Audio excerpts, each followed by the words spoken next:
은야왕은 음무복과 음무수를 시켜 거미를 끌고 가라고 했다. 장무기가 거미를 데려가 어떻게 할 생각이냐고 묻자 은야왕은 서모를 죽인 죄를 물어 죽일 것이라 했다. 그 말을 듣고 장무기는 얼른 거미 앞을 가로막았다. 그러고는 은야왕에게 비록 거미가 잘못을 저지르기는 했으나 부녀간의 정을 생각해서 되도록 벌을 가볍게 주면 안 되냐고 청했다. 은야왕은 어이가 없어 코웃음을 치며 네가 무림지존이라도 되느냐고 물었다. 그러면서 멸절사태에게 겁없이 맞서고도 살아있는 것은 협이라는 명분을 이름 없는 어린 친구가 내세웠기 때문이라고 했다. 하지만 지금은 남의 가정사에 끼어드는 일이니 함부로 나서 목숨을 위태롭게 하지 말라고 좋게 타일렀다. 하지만 장무기는 고집을 꺾지 않고 끝까지 거미를 내어주지 않았다. 그러자 은야왕도 슬슬 짜증이 올라오기 시작했다. 은야왕은 가볍게 손짓을 해서 장무기를 던져버렸다. 순간 몸이 날아간 장무기는 내상을 입지는 않았지만 그대로 모래바닥에 처박히고 말았다. 장무기를 던져버린 은야왕이 눈짓하자 음무복과 음무수가 양쪽에서 거미를 잡아 일으켰다. 그런데 그 순간 모래밭 속에서 청익보광 위일소가 불쑥 솟구치더니 음무복과 음무수의 멱살을 잡고 힘껏 당기니 두 사람은 서로 머리를 부딪히고 뒤로 넘어지고 말았다. 그러는 사이 위일소는 거미를 껴안고 빠른 속도로 도주하고 말았다.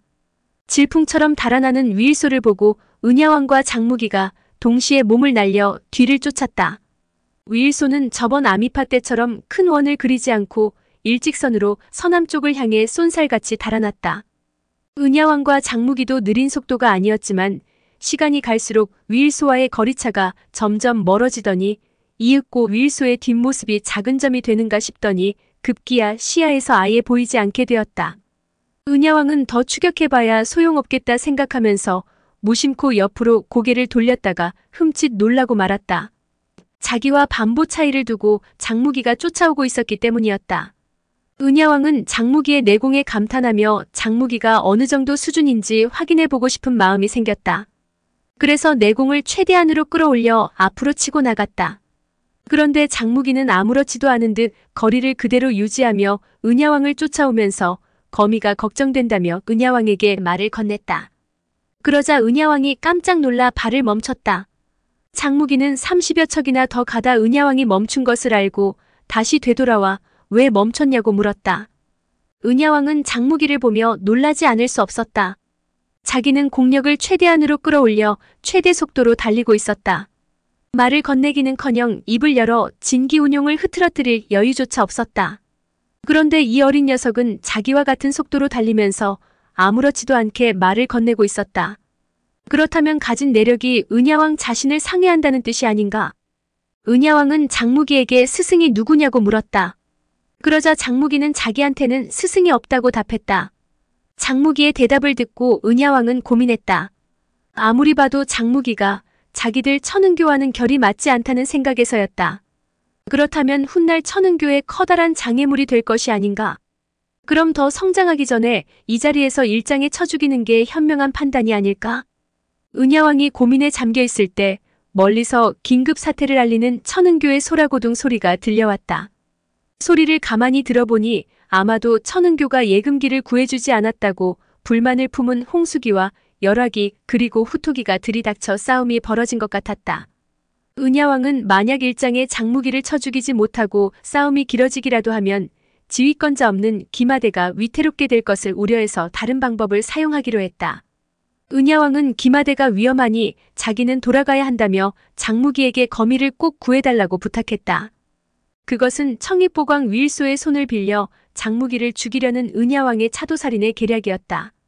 은야왕이 떠나고 혼자 남은 장무기는 모래바닥 위에 찍힌 발자국을 따라 앞으로 달려나갔다. 장무기는 달리다 샘터를 발견하면 물을 마셔가며 한밤중까지 달렸다.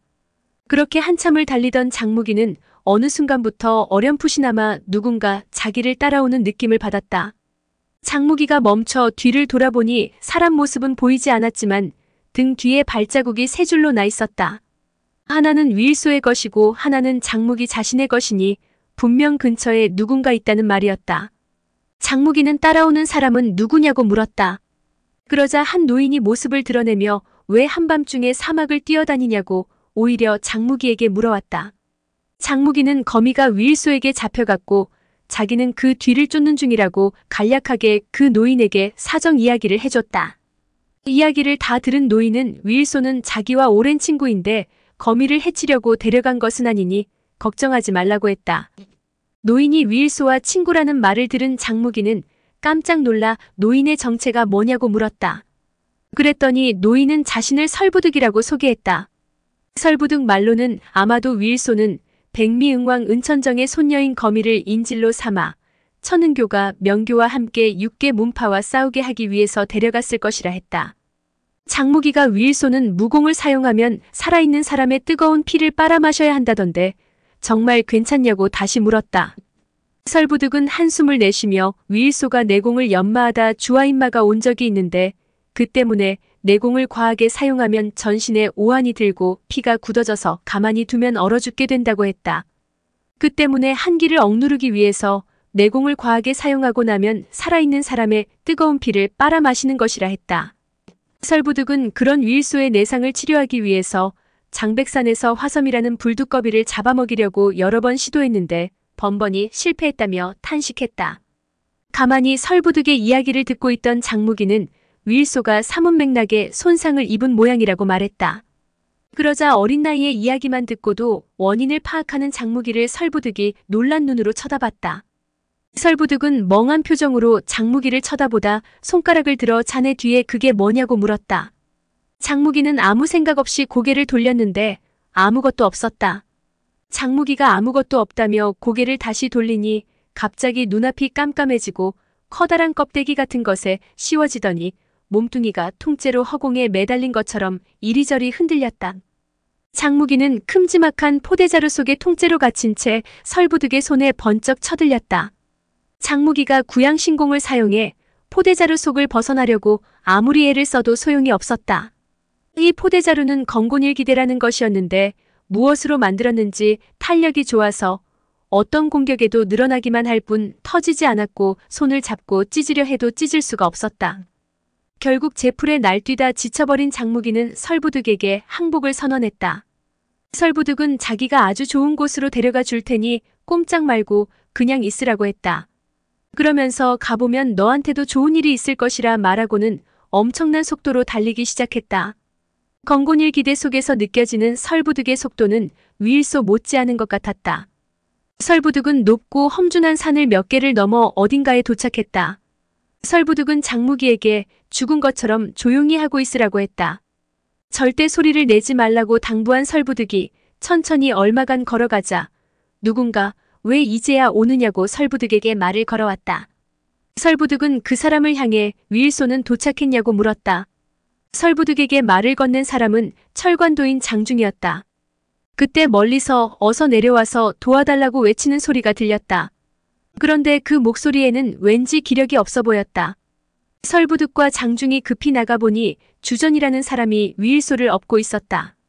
주전의 말로는 오는 길에 위일소가 길에 쓰러져 있었는데 온몸이 한기 에어로부터 다 죽어가고 있었다고 했다. 그런데 이상한 것은 그 옆에 살아있는 처녀가 있었다는 것이었다.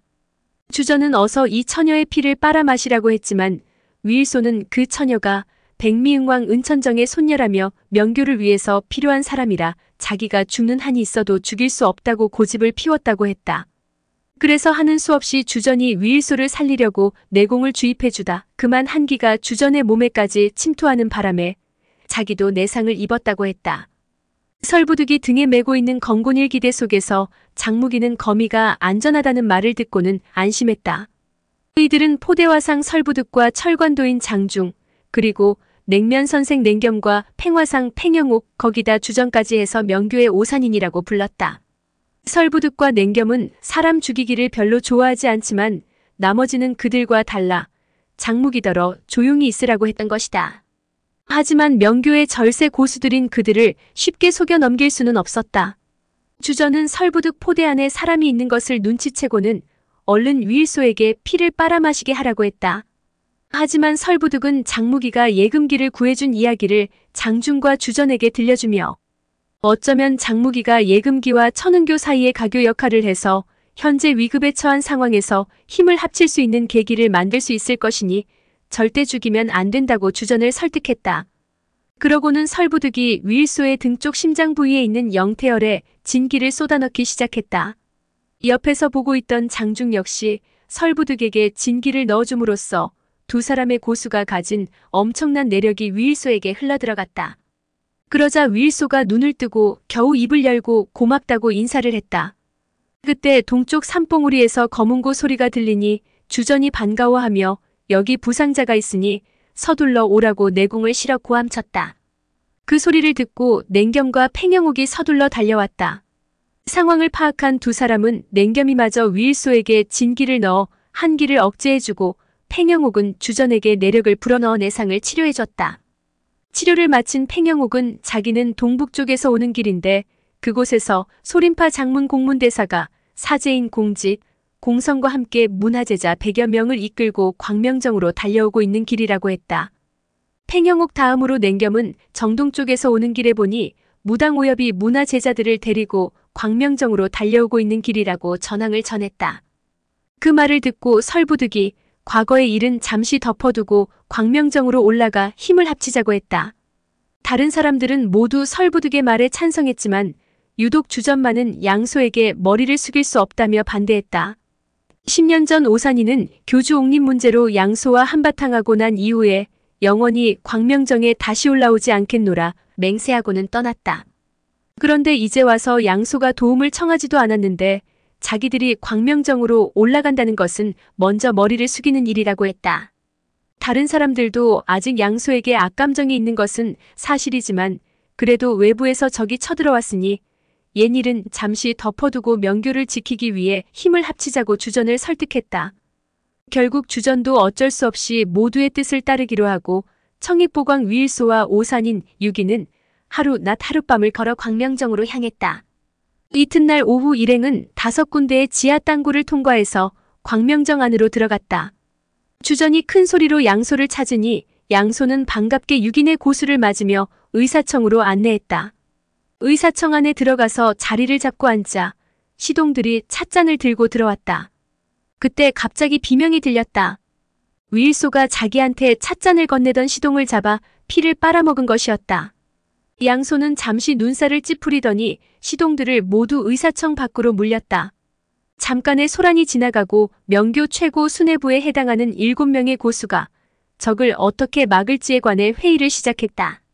먼저 행방을 알 수 없는 광명우사와 자삼용왕 그리고 금모사왕은 거론할 필요가 없었다. 지금 시급한 문제는 오행기와 천은교가 계속해서 싸우는 바람에 쌍방에서 사상자가 속출하는 것이었다. 그때 설부득이 포대자루를 걷어차며 이 속에 있는 녀석이 그들을 중재할지도 모른다고 말했다. 한참 작전 회의를 하고 있는데 위일소가 갑자기 전쟁이 끝나고 나면 누굴 교주로 추대할 것이냐고 물었다. 그러자 양소는 성화령을 소유한 사람이라면 누구라도 교주로 옹립하겠다고 말했다. 그 말을 들은 사람들은 또다시 가슴이 답답해지는 것을 느꼈다. 10년 전에 그들이 싸운 것도 양소가 교주를 뽑으려 하지 않았기 때문이었다. 설부득은 교주가 안 된다면 일단 급한 대로 부교주라도 정해서 지휘체계를 일원화하자고 제안했다. 그때 성질 급한 주전이 양소더러 교주를 뽑지 않는 것은 광명 좌사자의 서열이 현재로서 제일 높으니깐 일부러 교주를 뽑지 않고 명교의 주인 행세를 하려 하는 것이 아니냐며 따지고 들었다. 이쯤 되자 양소도 짜증이 나서 주전에게 면박을 줬다.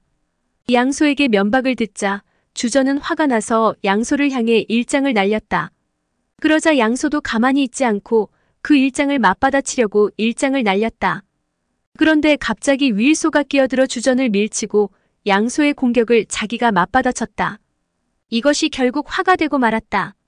양소는 그래도 힘을 합쳐야 한다는 생각에 주전이 다치지 않는 선에서 공격을 무마시킬 정도의 힘만 실어 주전의 공격을 맞받아치려고 했다. 그런데 위일소가 자기를 치료해주다 내상을 입은 주전이 걱정되어 끼어들면서 양소가 최선을 다하는 줄 알고 한빅면장으로 양소의 공격을 가로막은 것이었다. 그렇다 보니 위일소의 한빅면장과 맞부딪힌 양소의 손바닥을 통해 몸속으로 한기가 밀고 들어왔다.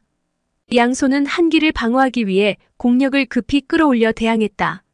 그것을 보고 밀려나 있던 주전이 다시 양소를 향해 일장을 날리고 양소는 남은 손으로 주전의 일장을 맞받아치니 결과적으로 2대1의 싸움이 되고 말았다. 일이 이렇게 되니 양소는 오산인이 위일소와 짜고 자기를 해치러 왔다고 오해하기에 충분했다. 설부득과 팽영옥이 달려들어 싸움을 말리려고 했지만 이상하게도 주전과 양소의 손바닥이 떨어지지 않았다. 그때 주전이 이빨을 부딪히며 온몸을 부르르 떨었다. 설부득과 팽영옥 그리고 장중은 내상을 입은 주전이 양소의 공격에 더 큰 내상을 입는 게 아닌가 해서 서로 등에 손바닥을 대고 진기를 불어넣어줬다. 그런데 주전, 설부득, 장중, 팽영옥 네 사람은 모두 양소한테서 흘러나오는 냉기에 깜짝 놀랐다. 그것은 바로 위일소의 한빅면장의 한기였기 때문이었다. 한빅면장은 위일소의 동문절기인데 어떻게 양소가 한빅면장을 사용하는지 네 사람은 이해할 수가 없었다. 주전이 한빅면장에 대항하면서도 겨우 입을 열어 냉겸에게 어서 양소를 공격하라고 재촉했다. 그러나 냉겸은 차가운 눈빛으로 이 광경을 지켜봤다.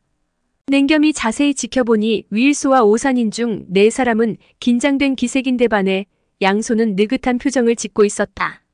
냉겸은 어떻게 5대1로 싸우는데 양소가 저렇듯 여유만만하게 승세를 잡고 있는지 의아했다. 비록 양소가 명교에서 서열이 2인자라고는 해도 4대 호교법왕인 위일소와는 반수 정도밖에 우위를 점하지 못하고 오산인 한 사람 한 사람과 싸우더라도 쉽게 이기지는 못한다.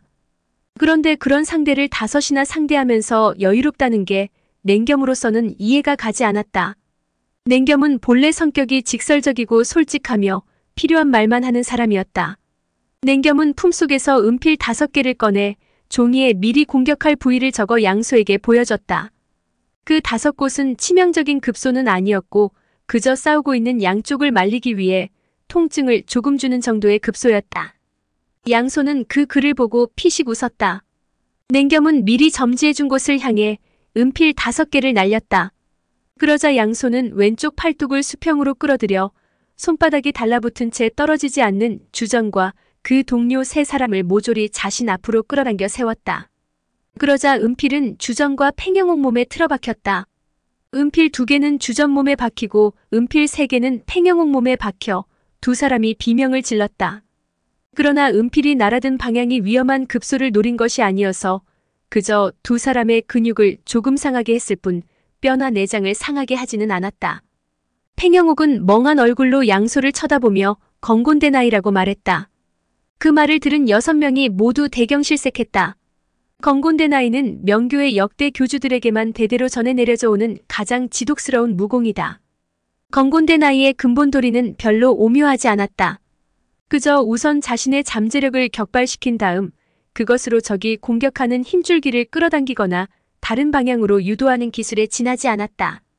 그러나 실제로 이 무공을 구사하기란 보통 어려운 것이 아닌데다 그 속에 감춰진 변화가 도저히 예상할 수 없을 만큼 신기하고 불가사의했다. 더구나 전임 교주 양정천이 세상을 떠난 이후 명교 신도 가운데 이 무공을 쓸 줄 아는 이는 단 한 명도 없었다. 그런데 어떻게 양소가 건곤대나이 신공을 사용하고 있는 것일까? 냉겸은 공격하기 전에 미리 공격할 곳을 알려주며 악의가 없다는 말을 같이 써보여줬다. 평소 냉겸의 성격을 잘 아는 양소는 악의가 없다는 냉겸의 말과 방금 날린 은필의 공격 방향으로 봐서 자기가 오해했다는 사실을 인정했다. 양소는 모두를 향해 셋을 셀 테니 그때 동시에 장력을 거둬들이자고 했고 모두는 동의했다. 양소가 셋을 세고 건곤대나이 신공을 풀었다. 그런데 바로 그때 갑자기 양소 몸에 지력이 날아와 꽂히더니 몸속으로 한기가 침투해 들어왔다. 순간 양소는 위일소가 약속을 어기고 자기를 공격했다고 생각했다. 그런데 고개를 돌려 위일소를 쳐다보니 위일소가 쓰러지고 있었다. 그리고 오산인 쪽을 쳐다봤을 때는 이미 자신과 공력을 겨루던 오산인 4사람은 모두 바닥에 쓰러져 있는 것이 아닌가. 양소는 그래도 이들 중에 가장 내공이 높고 좀 전에 공력을 겨룰 때도 별다른 내상을 입지 않아 겨우 쓰러지는 것을 면할 수 있었다. 양소가 냉겸 쪽을 바라보니 냉겸이 웬 회색 장포를 입은 괴한과 치열하게 싸우고 있었다. 양소가 바로 도와주려고 앞으로 몇 걸음 걸어갔으나 이내 무릎을 꿇고 말았다. 생각보다 지력에 당한 내상이 컸던 것이다. 양소는 일단 그 자리에 앉아 운기조식하며 냉겸이 조금 더 버텨서 시간을 끌어주기를 바랐다. 하지만 양소의 기대와는 달리 냉겸은 괴한과 20여 초씩을 겨룬 이후부터는 서서히 밀리기 시작했다. 결국 얼마 버티지 못하고 냉겸도 괴한에게 내상을 입고 쓰러지고 말았다. 양소는 운기조식을 멈추고 남은 모든 기력을 짜내 냉겸이 쓰러지며 괴한의 시야를 가리는 틈을 타서 공격을 감행했다. 하지만 아쉽게도 괴한은 뒤로 몇 발자국 물러나면서 양소를 향해 냉기가 담긴 탄지신공을 날렸다.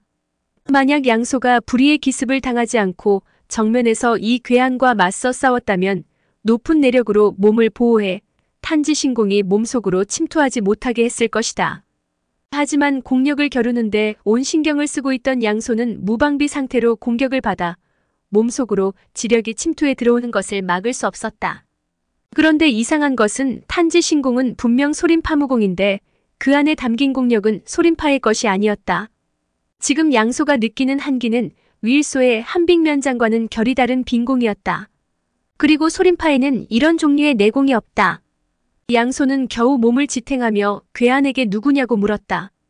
그러자 괴한은 큰 소리로 웃으며 자기 환음질을 연거푸 2번이나 맞고도 여전히 서 있는 양소를 칭찬했다. 그러면서 자신을 원진이라고 소개했다. 원진은 자기가 신승공견대사의 제자라고 했다. 양소는 어떻게 명망 높았던 신승공견대사 문화에 너처럼 비겁한 제자가 있을 수 있냐고 울분을 토하다 결국 땅바닥에 주저앉고 말았다. 이때는 원진의 환음질을 맞았던 나머지 6명도 의식이 돌아와 겨우 앉아있을 수 있는 상태였다. 양소는 어떻게 광명전까지 숨어 들어올 수 있었냐고 원진에게 물었다.